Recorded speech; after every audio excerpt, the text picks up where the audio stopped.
नमः।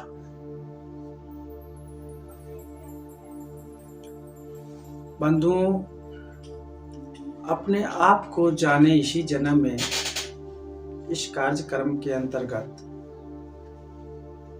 मैं अपनी भावों को, अपने विचारों को आपके सम्मुख रख रहा हूं। बंधुओं, आज दुनिया में जितने भी तरह की समस्याएं हैं,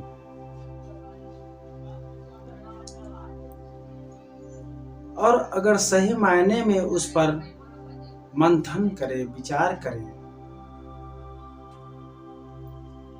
तो उसका यही आंसर आएगा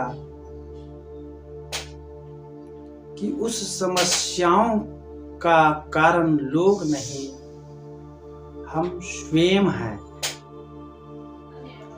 और दूसरी तरफ मैं यह कहना चाहता हूं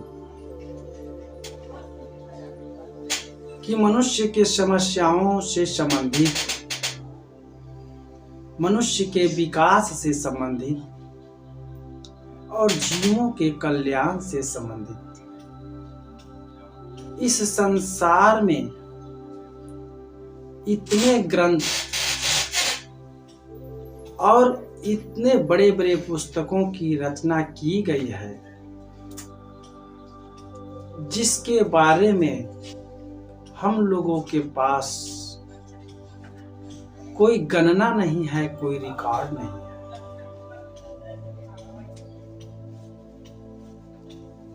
हम अपने भारतीय दर्शन के दार्शनिकों द्वारा रचित जो भी धार्मिक ग्रंथ हैं, वह ग्रंथ हिंदू सनातन धर्म के दार्शनिकों द्वारा हो या वह ग्रंथ मुस्लिम समुदाय के दार्शनिकों द्वारा लिखा गया हो, सब में एक ही जवाब आता है जो मध्यकालीन इतिहास में संत कबीरदास ने कहा। संत कबीरदास ने कहा, पोथी पढ़ी पढ़ी जग मुआ, पंडित भया न कोई, ढाई आखर प्रेम का, पढ़े सो पंडित होई। दो वाक्यों का यह दोहा विश्व मानव समाज को एक नई दिशा, एक नया मार्ग, और वह भी शांति का मार्ग देने के लिए काफी है। आज के समय में आप देख सकते हैं, घर में कलह, समाज में कलह, देश में कलह, विदेश में कलह। कहने का मतलब है कि जहां तक भी आपकी नजरें जा सकती है, वहां घोर अशांति का वातावरण है। और इस अशांति से विश्व के सारे मनुष्य समुदाय कलंकित हो रहे हैं, व्यथित हो रहे हैं। विश्व के सारे लोग व्यथित होकर शांति के मार्ग में निकल पड़े हैं। विश्व के बड़े बड़े धर्मगुरु शांति की मार्ग के बारे में बतलाते हैं, और लोग सुनते भी हैं, समझते भी हैं, फिर भी शांति कायम नहीं होती। इस पर विचार करने की जरूरत है। बंधुओं, अगर पुस्तक पढ़ने से ही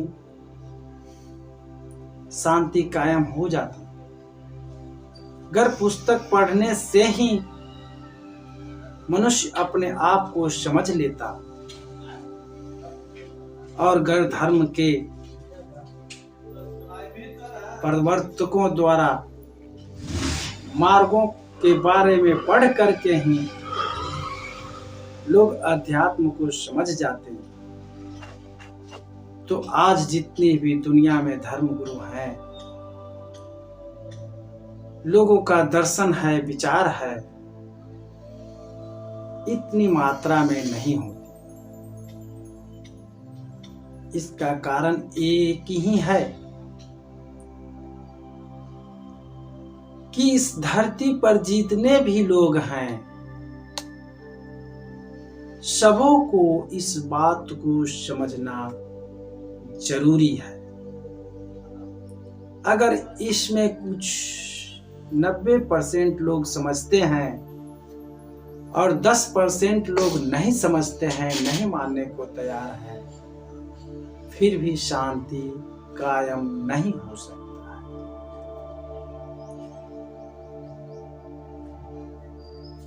थोड़े समय के लिए रोका जा सकता है, बस इतना है। तो अपने आप को जानने से मतलब है स्वयं को जान लेना। यह हमारा जो जीवन है, और इस जीवन में जितने भी मोड़ आते हैं, जितनी भी तरह की घटनाएं होती है, वह शुभ घटना भी हो सकती है और अशुभ घटना भी हो सकता है।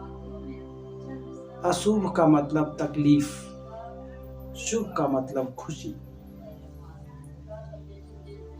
तो वर्तमान समय में हमारे शिक्षा व्यवस्था ऐसी हो गई है जो लोगों को संस्कारमान नहीं बना करके, आध्यात्मिक नहीं बना करके व्यावसायिक बना रहा है। बंधुओं, झूठ का उद्गम व्यवसाय से ही होता है। व्यवसाय ही 1 से 2, 2 से 4, 4 से 8 बनाने की तीर्कम और विद्या को अग्रसारित करता है। तो यह जीवन के लिए व्यवसाय जरूरी है, पर व्यवसाय के लिए अपने आप को बेच देना, अपने जमीर का सौदा करना, अपने दिल की बातों को अनसुना करना, यह उचित नहीं है और यह समझने वाली बात है। आज लोग अपने समस्याओं से बचने के लिए, अपने समस्याओं को कम करने के लिए किसी दूसरे पर लाद देना, थोप देने का प्रचलन चल गया है। चोरी करेंगे हम और दूसरों को बोलेंगे चोर, झूठ बोलेंगे हम और दूसरे को बोलेंगे झूठा। यही समझने वाली बात है। इस पर भी कबीरदास जी की एक वाणी आती है जो उन्होंने कहा है, बुरा जो देखन मैं चला, बुरा न मिल्या कोई, जो दिल खोजा आपने, मुझसे बुरा न